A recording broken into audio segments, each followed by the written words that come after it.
اس وقت جو وبائی مرض پھیلا ہوا ہے اس کی وجہ سے پوری دنیا متاثر ہے۔ غریب ممالک کے باسی لاک ڈاؤن کی وجہ سے دوہری مصیبت میں مبتلا ہیں، اس لیے کہ جو روز کماتے تھے اور روز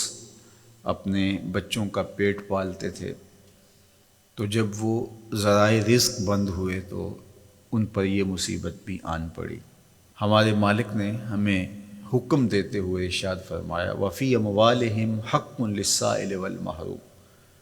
ان کے مالوں کے اندر حق ہے جو مانگنے آتے ہیں ان کا بھی، اور جو محروم ہیں، مانگتے نہیں، طلب نہیں کرتے لیکن حقیقتاً وہ حقدار ہیں، تو جو تمہارے پاس آ گیا،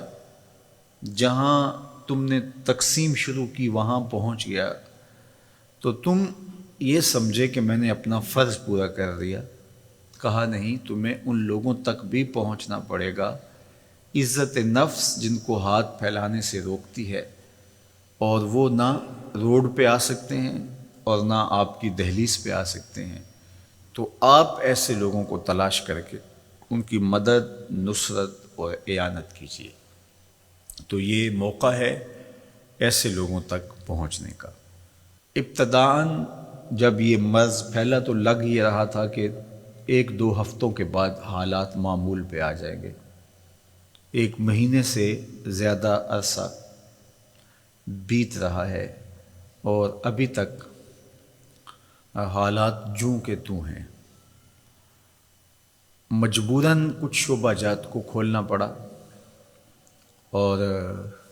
زندگی کا پہیہ جاری رکھنے کے لیے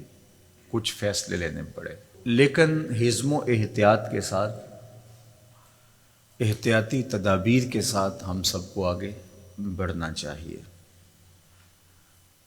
مساجد میں لوگوں کے آنے کے حوالے سے بات چل رہی ہے۔ میں سمجھتا ہوں کہ جو اہل علم طبقہ ہے، مساجد کے کارپرداز ہیں، علماء کرام ہیں، انہوں نے بھرپور تعاون کیا ہے۔ عمومی طور پہ جب زندگی کی چہل پہل چاروں سمت نظر آتی ہے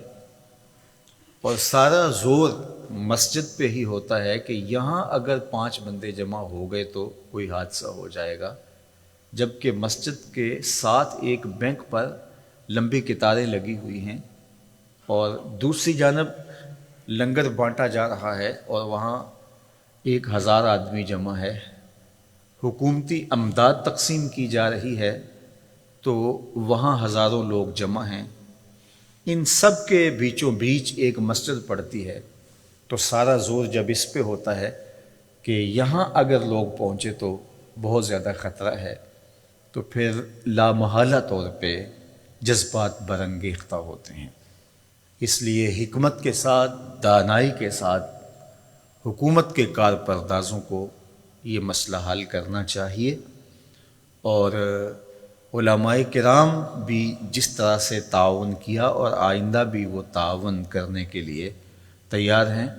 لیکن تعصب کے ساتھ، ضد اور ہٹ درمی کے ساتھ فیصلے نہیں ہوتے، اور یہ گھڑی مشکل ہے اور ہم ایک مشکل وقت سے گزر رہے ہیں، حالات اس کے بالکل متحمل نہیں ہیں۔ اس لیے سوچ سمجھ کے زمینی حقائق کا ادراک کرتے ہوئے فیصلہ کیا جائے، جس طرح باقی شعبہ جات کے اندر گنجائش دی گئی ہے، اس طرح مساجد کو بھی احتیاطی تدابیر کے ساتھ کھولنے کی اجازت دی جائے، تاکہ لوگوں کا مسجد میں جو رجوع اللہ کا معاملہ ہے، چونکہ آگے رمضان المبارک آ رہا ہے، پورا سال انتظار کر کر کے لوگ اس مہینے کے لیے منتظر رہتے ہیں، تو اس حوالے سے کل ہونے والی میٹنگ جو ہے، ہمیں امید ہے کہ اس میں کوئی مثبت بات سامنے آئے گی، اور ہماری یہ آرزو بھی ہے کہ ایسا نہ ہو جو ملک، قوم اور دین کے خلاف ہو۔ تو اللہ تعالیٰ اس مشکل وقت میں ہمیں اتحاد، یکجہتی، دانشمندی، سمجھداری کی توفیق عطا فرمائے۔